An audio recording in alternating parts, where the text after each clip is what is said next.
Sebelum ini saya juga sebahagian daripada mereka sering mengatakan bahawa rakyat berhak bertanya, rakyat berhak bercakap. Tanyalah apa saja. Malah ini merupakan satu tanda kebebasan bersuara. Siapa saja yang mempunyai kepentingan dalam kekuasaan perlu bertanggungjawab kepada rakyat untuk menjawab pelbagai persoalan. Tetapi hari ini keadaan nampaknya sangat berbeza. Keadaan menjadi bertambah teruk dan buruk. Bukan saja intimidasi daripada segi salah guna undang-undang, salah guna pasukan keselamatan, aparat-aparat rejim, tetapi juga kita lihat ada seperti elemen seolah-olah mereka cuba menyalahgunakan proses mahkamah. Di dalam alasan penghakiman tersebut, Yang Arif telah menyentuh satu perkara yang penting, iaitu pihak pegawai penyiasat SP12 dan SP13, kedua-duanya pegawai polis yang menyiasat kes pistol tiruan dan kes Zada, telah gagal untuk panggil dan merakam percakapan siasat Farhas Wafas Salvador dan gagal untuk siasat Datuk Seri Anwar Ibrahim. Baik, Assalamualaikum warahmatullahi wabarakatuh. Selamat pagi. Terima kasih kepada rakan-rakan media. Mohon maaf atas kelewatan. Tujuan kita panggil sidang media ini, kita nak pecahkan sidang media ini kepada dua bahagian. Okey, boleh ya? Dua bahagian. Bahagian pertama adalah terkait dengan isu saman ataupun penghakiman yang telah diperolehi oleh Farhas Wafas Salvador di Mahkamah Tinggi Kuala Lumpur minggu lepas dalam satu tindakan saman fitnah yang telah pun Farhas Wafas Salvador filekan terhadap Cik Gubat. Alright, seperti mana semua sedia maklum, pemakluman daripada media diperolehi pada tarikh 29 Januari 2026. Pada waktu dan ketika 29 Januari 2026, Cik Gubat Badrul Hisham, dia tidak pernah menerima, melihat, mendapat, memperolehi sebarang saman atau writ atau pernyataan tuntutan terkait dengan saman fitnah yang telah difailkan oleh Farhas Wafas Salvador terhadap beliau. Dan itu yang pertama. Kedua, pada tarikh 29 Januari 2026 tersebut, kita dapati bahawa perbicaraan telah berjalan sebelah pihak. Maknanya Cik Gubat tidak hadir, peguam pun tidak hadir. Ketiga, kita juga telah memperolehi maklumat setelah kita lakukan carian fail bahawa pada 12 Januari, tak silap saya, ada satu perbicaraan yang dijalankan sebelah pihak di mana Farhas Wafas Salvador telah masukkan keterangan beliau, dan pada waktu dan ketika itu 12 Januari 2026, Cik Gubat tidak hadir, peguam tidak hadir, dan ini penting, Farhas Wafas Salvador tidak diperiksa balas oleh pihak pembelaan. Setelah mengambil kira semua perkara tersebut, dan setelah pada 29 Januari kita memperolehi makluman melalui kenyataan media, melalui media sosial, melalui tuan-tuan dan puan-puan sekalian, pada waktu dan ketika itulah pada kali pertama Cik Gubat mengetahui bahawa ada penghakiman terhadap beliau dan ada bicara terhadap beliau terkait dengan saman yang dibawa oleh Farhas Wafas Salvador kepada Cik Gubat tersebut. So for all intents and purposes, he only knew about the trial, only knew about the judgment, only knew about the case on the 29th of January 2026. Thereafter, we made a file search and it was confirmed that on the 12th of January 2026, a trial had taken place in KL High Court, and at that trial, Farhas Wafas Salvador gave evidence and he was not cross-examined by either Cik Gubat and or his lawyers. So apa yang kita kena buat? Dari segi undang-undang, kita perlu filekan satu permohonan yang dipanggil mengenepikan penghakiman tersebut.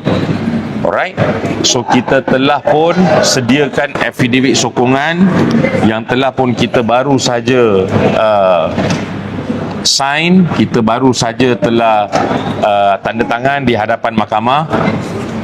Selalunya kita akan sign di pejabat atau di hadapan Putrajaya Sumpah dan kita buat secara online, tapi seperti mana tuan-tuan dan puan-puan sedia maklum, sistem baru nak up, so kita buat persediaan, kita dah filekan kita dah sedia affirmkan affidavit ini dan kita akan filekan perkara ini bersama dengan notis permohonan untuk mengenepikan penghakiman tersebut kerana insya-Allah pada hari ini, kerana Cikgu Bat percaya beliau ada hak untuk letakkan soalan-soalan kepada Farhaj Wafa Salvador, pertama.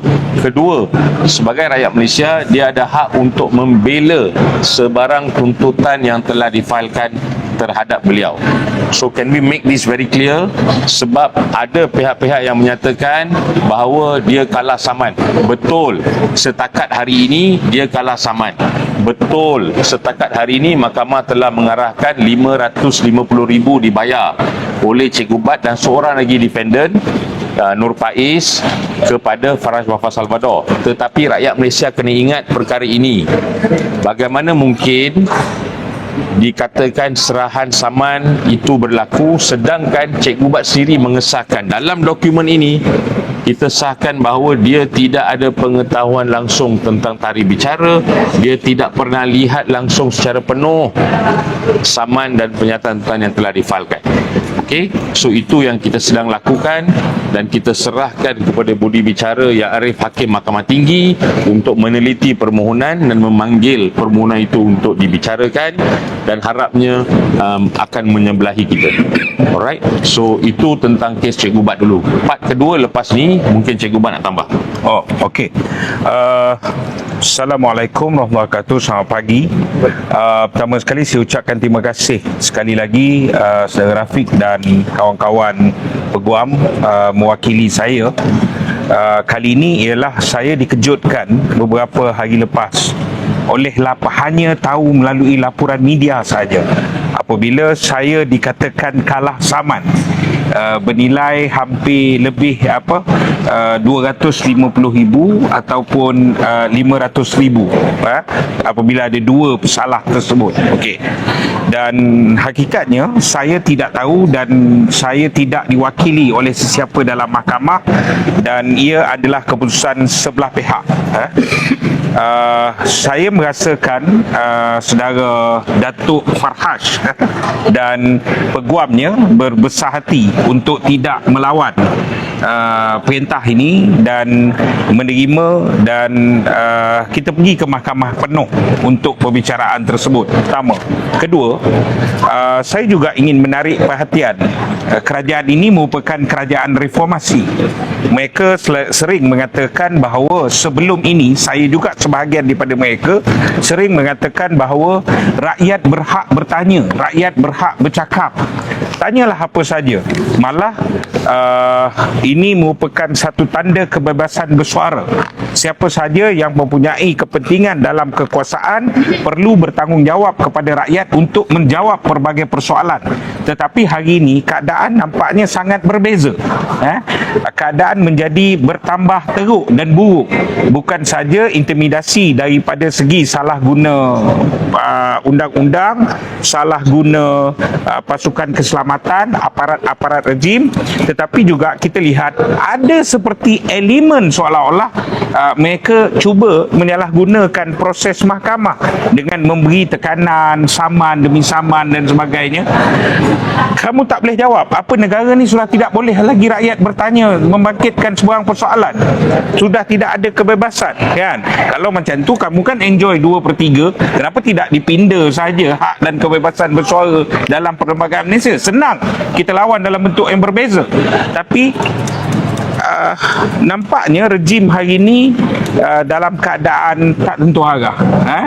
Tapi saya masih lagi melihat bahawa mahkamah adalah tempat yang betul untuk membela dan mencari keadilan, dan kita menyeru seluruh rakyat Malaysia supaya jangan takut. Kan? Kalau Cikgu Bat bangkit seorang, Cikgu Bat boleh kena macam-macam.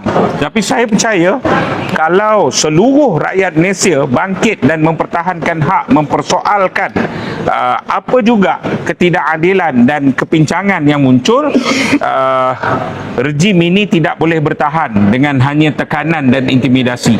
Jadi saya ucap terima kasih pada peguam, dan saya juga mengucapkan terima kasih kepada seluruh rakyat Malaysia yang terus berdiri bersama, melangkah bersama, menyumbang dalam pelbagai bentuk, termasuk juga kos-kos peguam dan sebagainya. Jadi saya ucap terima kasih. Assalamualaikum warahmatullahi wabarakatuh. Antara cara penyerahan yang dikatakan berlaku adalah melalui kurier ataupun yang dikatakan secara tangan. Kita pun tidak tahu siapa yang terima. Kita pun tak kenal. So inilah antara isu-isu yang kita akan bangkitkan, dan kita harap lagi sekali dengan rendah diri kepada mahkamah, kita berharap untuk mendapat pendengaran yang adil, insya-Allah, dan kita serahkan kepada budi bicara mahkamah untuk mengenepikan atau tidak, tapi kita akan teruskan dengan segala apa yang kita boleh lakukan. Okey, itu habis bab yang pertama. Terima kasih lagi sekali tuan-tuan dan puan-puan. Kita just nak dapat confirm, berarti permohonan yang affidavit utama tadi telah difailkan. Affidavit telah pun disign, telah pun ditandatangani hadapan Suruhanjaya Sumpah, tapi sebab sistem tu ada masalah, ada yang kata slow dan sebagainya. Notis permohonan semua dah siap. Kita akan kembali ke pejabat, kita akan try masukkan secara online selepas ini. Hari ini insya-Allah kita akan filekan. Hari ini kita akan filekan. Alright, affidavit ni pun bertarikh hari ini. Affidavit sokongan bertarikh hari ini. Alright, iaitu pada 4 Februari 2026 hari ini. Okey.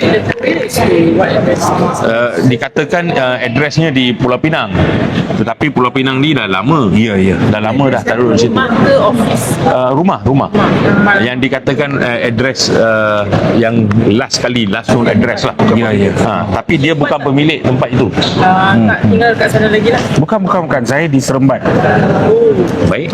Alright. So kita serah pada mahkamah, tapi ini antara sebab kenapa kita merasakan. Lagi sekali recapnya mudah.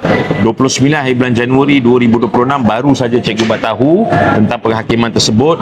12 Januari masa bicara tidak ada peguam, defender mutahadir. Paling penting tak ada hak untuk tanya soal balas, question, lawan versi yang ditimbulkan oleh pihak plaintiff. Maka kita menyatakan itu hak kita di segi undang-undang, dan kita harap mahkamah akan menerima hujahan tersebut. Selesai bab pertama. Bab kedua, tuan-tuan dan puan-puan, beberapa minggu lepas, kalau tidak saya minggu lepas, Perdana Menteri Malaysia telah menyatakan dengan marahnya bahawa dia beri masa 7 hari saja kepada civil service. Mereka-mereka yang bekerja dalam perkhidmatan awam ni kena tingkatkan mutu kerja, kena pastikan kerja selesai, kena bagi servis yang baik. Dengan begitu marah sekali. Saya tak bercakap pasal 7 hari atau seminggu. Saya berkata tentang satu peristiwa yang berlaku dah masuk 18 bulan. Pada tarikh 6 September 2024, umum sedia maklum Yusof Router telah ditahan oleh pihak polis. Dan umum juga sedia maklum bahawa Yusof Router telah memberi rakaman percakapan kepada pihak polis ditanda sebagai exhibit D8 dan D9 di Mahkamah Tinggi Jenayah 4 Kuala Lumpur. D8 dan D9 pernyataan dalam rakaman percakapan pihak polis, Yusof Router dengan jelas menyatakan dia merupakan mangsa perangkap dua individu, iaitu Datuk Seri Anwar Ibrahim dan Farhash Wafa Salvador.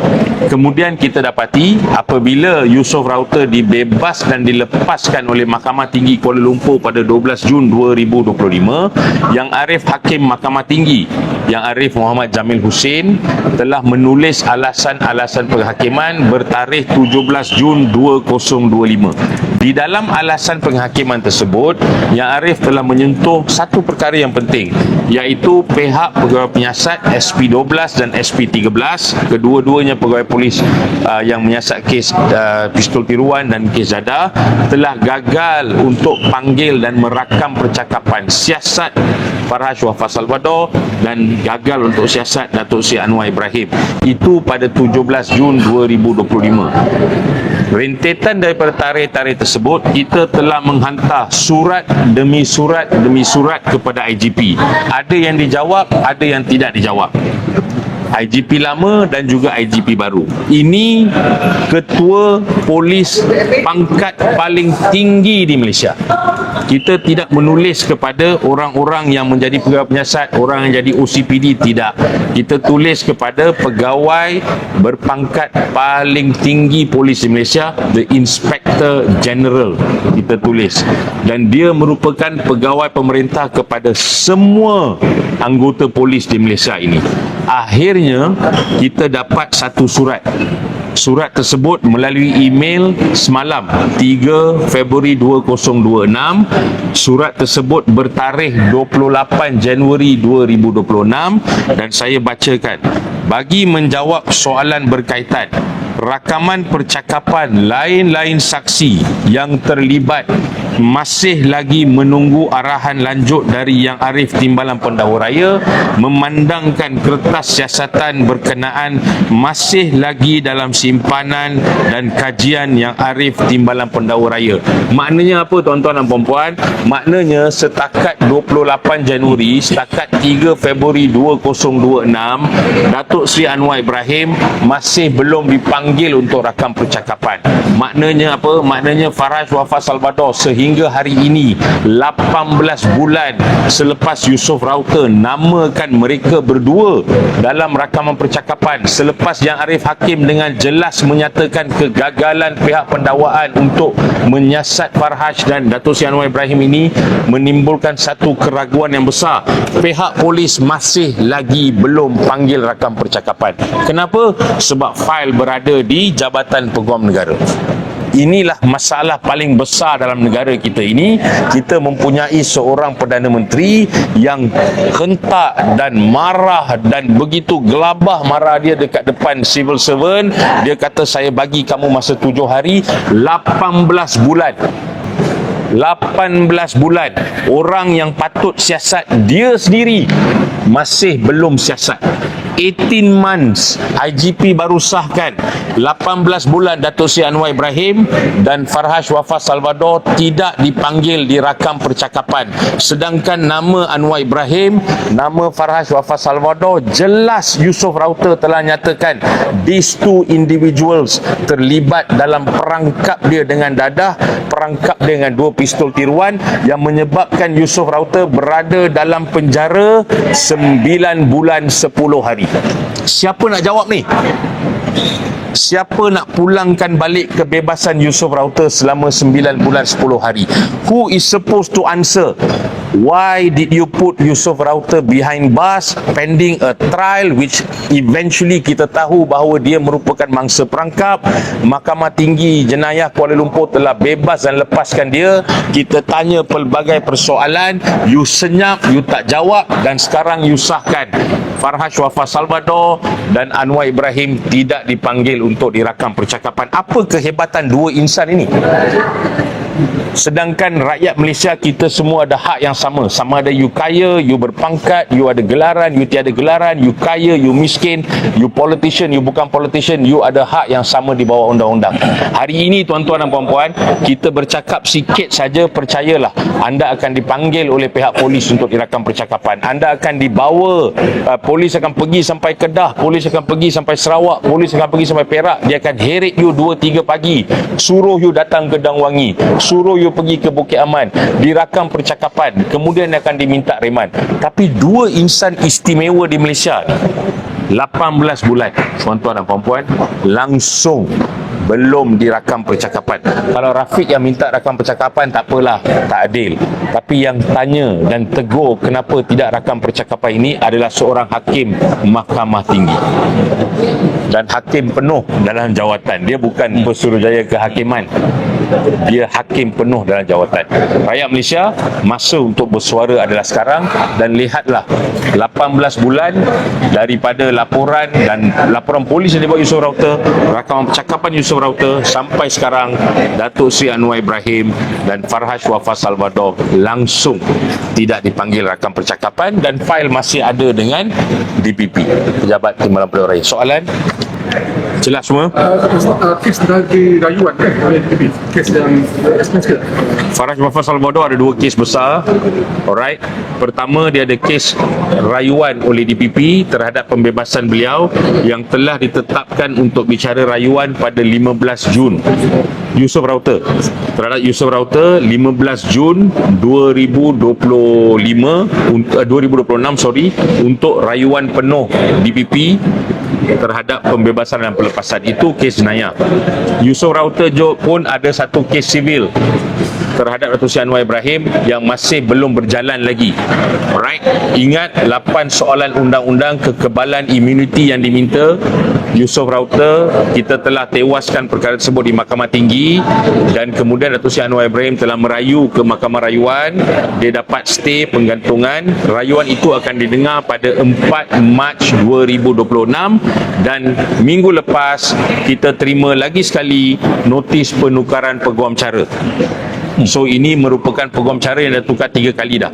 Tak ada masalah. Datuk Seri Anwar Ibrahim nak tukar semua lawyer dia pun tak ada masalah. Dia nak tukar lawyer dia setiap hari pun tiada masalah. Kan? Tapi masalahnya adalah bila ditukar lawyer dia nak minta masa tambahan untuk filekan hujahat.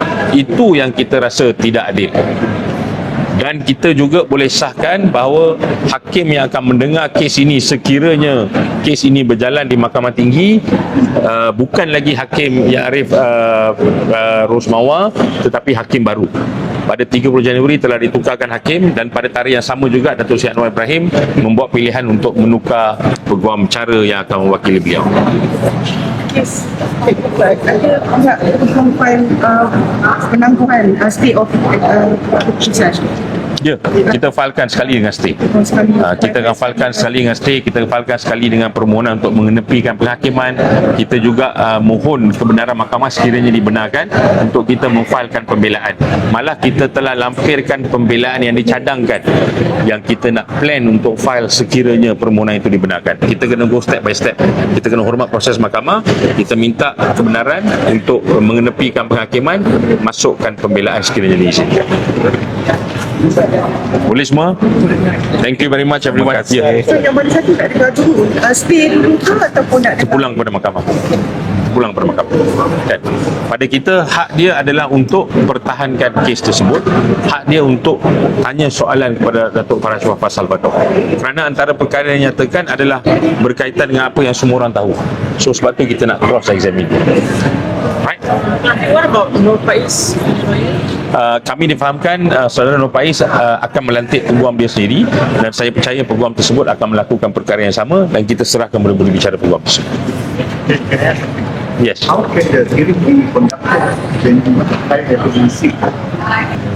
The main question. The law allows, undang-undang membenarkan sebenarnya pendengaran sebelah pihak dan undang-undang membenarkan serahan saman dilakukan dengan cara penyampaian ganti, substitute service. Itu semua kita faham dari segi undang-undang itu dibenarkan. Tetapi yang kita sedikit terkilan adalah adakah serahan even penyampaian ganti atau sebelum itu adalah secara sempurna. Kan? Sebab Cikgu Bat ni dah dikenali rakyat dan semua orang tahu dia ni akan melawat, sama ada kes hasutan ke, kes jenayah ke, kes sivil ke, dia akan melawan. So itu yang kita rasa terkilan sedikit. Tapi adakah mahkamah mempunyai kuasa? Ya, saya akur memang mahkamah ada kuasa.